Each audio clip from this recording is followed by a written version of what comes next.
Енді балалар үй тапсырмасын бірге талдаймыз. Мәтін есептер мен қалай үйреттім, дәл сондай мәтін есептер. Енді бірге талдайық, жарайды ма?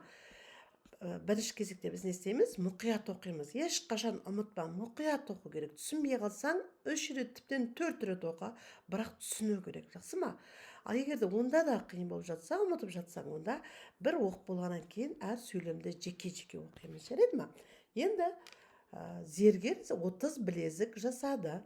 Ол осы білезіктерді әрбіреуінде бесеуден болатындай етіп бірнеше қорапшаға салды. Неше қорапша қажет болды.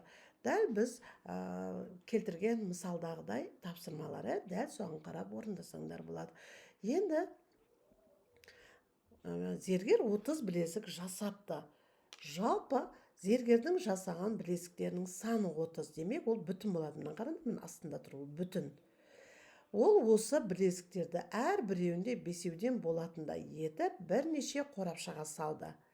Әрбірінде бесеудей болады дейді. Мысалы, мына 5 білезік мына жерде. Соны бір қорапшаға салған, мына 5 білезікті. Бірақ тағда қанша қорапша кетеді, егерде әрбірінде бесеуден сала берсе деген мағынада, бірнеше қорапшаға салған, бірнеше қорапша. Бұл жерде жалпы білезіктің саны белгілі.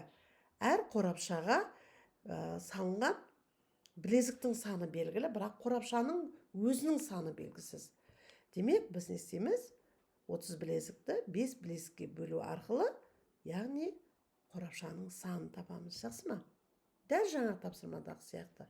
Енді егерде келесі, егер 30 білезікті 6 қорапшаға тең бөліп, зергер 30 білезікті 6 қорапшаға тең бөліп салды. Зергер әр қорапшаға неше білезіктен салды дейді. Енді 30 білезікті, яғни ол бүтін, мына қараңдар мені. Барлық білезігі ол бүтін дегенімізде, ол барлық білезікті бір бүтін деп айтамыз. Өйткені жалпы барлық 30 білезік қана бар зергерде. Енді 6 қорапшаға тең бөліп салды дейді. Демек, біз 6 бөлікке бөлеміз. Жақсы ма? 6 қорапша ғой. Тең бөліп салды, демек 6 қорапша. Қорапшаның саны белгілі, 6. Енді әр қорапшаға неше білезіктен салды дейді. Біз 6 қорапша болғандықтан 6 бөлікке бөлдік қой. Бірақ сол әр бөлік бір қорапша. Енді осы әр бөлік, яғни әр қорапшада неше білезіктен салды. Сол белгісіз болып тұр. Жақсы ма? Әрине бұның барлығы бір-біріне кері есептер. Мен түсіндірген есептерге қарап, пайымдап, соны шығар, жарайды ма? Бірақ менің сұрақ қоятынымды ұмытып кетпе, жақсы ма? Енді ары қарай. Басқа есеп, 4-ші есеп. Зергер көрме залындағы 4 үстелдің әрбіреуіне 6 жүзіктен қойды. Зергер үстелдерге барлығын неше жүзік қойды дейді. Мына жерде мына жүзіктер, зергерлер, яғни жүзіктерді қолдан жасайды, олар зергер. Енді көрме залында дейді. 4 үстел деп тұр. Демек, біз мына бір бүтінді 4 бөлікке бөлеміз. Яғни олар 4 үстел дегенде білдіреді. 4 бөлік. 6 жүзіктен қойды. Мына 4 үстел болса, көрме залында. Осы 4 үстелдің әрбіреуінде 6 жүзіктен қойылса, онда барлығы қанша жүзік деп бүтінді сұрап тұр. Енді қара, 4 үстелді 4 бөлік деді. Әр бөлігіміз 6 жүзіктен. Біз білеміз әр және әр қайсы деген сөздер болған кезде біз көбейту бөлу амалын қолданамыз. Бірақ мәтінге қарап қайсы бізге сәйкес келеді. Әр үстелге қойып шықса, демек бұл жерде біз не істейміз? Көбейтеміз. Өйткені 4 бөлік, әр бөлікте 6 жүзіктен бар. Мына бөлікте 6 жүзік, екінші бөлікте, яғни екінші үстелде 6 жүзік. Біз енді 6-ны 4 рет қосып жүрмейміз ғой.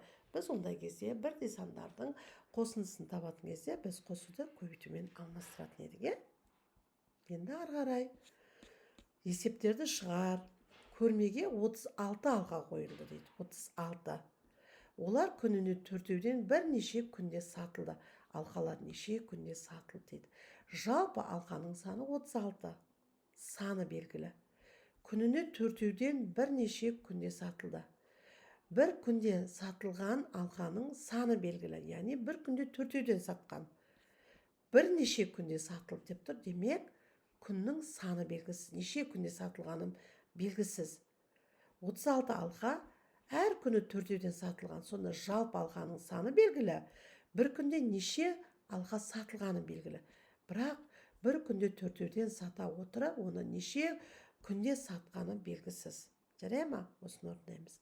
Ары қарап, көрмеге қойылған алқалар күніне төртеуден 4 күнде сатылды. Неше алқа сатылды дейді. Енді көрмеге қойылған алқалар күніне төртеуден дейді. Яғни бір күнде 4 алқадан сатылғаны белгілі, және 9 күн сатылған. Демек 9 күн бойы әр күні төртеуден алқа сатып алып отқан болса, онда неше алқа сатылды деп барлық сатылған алқаның санын сұрап тұр.